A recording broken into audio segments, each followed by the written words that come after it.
शिरपूर तालुक्यातील दहिवद येथील मुंबई-आग्रा राष्ट्रीय महामार्गावर असलेल्या सदाशिव पेट्रोलियम पंपावर 6 ऑक्टोबरच्या पहाटे 4 पिस्तूलधारी दरोडेखोरांनी धाडसी दरोडा टाकल्याची धक्कादायक घटना उघडकीस आली आहे। या दरोड्यात दरोडेखोरांनी सुमारे 22,000 रुपयांची रोकड लुटून पसार होत परिसरात खळबळ उडवून दिली आहे। मिळालेल्या माहितीनुसार पहाटे सुमारे 4 वाजताच्या सुमारास एकाच दुचाकीवर 4 संशयित पेट्रोल पंपावर आले। त्यापैकी दोघांच्या हातात पिस्तूल होते।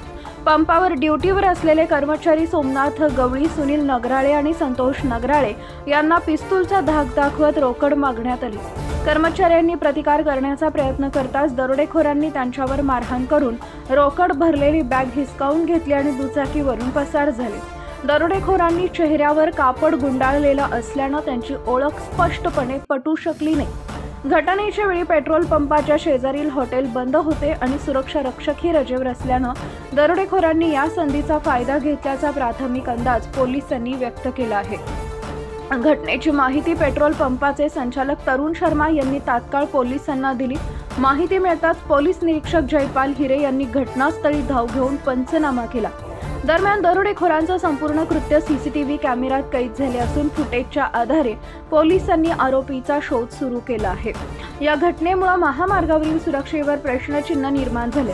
पहाटेच्या वेळी महामार्गावर तसेच पेट्रोल पंपावर गस्त वाढवावी अशी मागणी नागरिकांकडून होती आहे।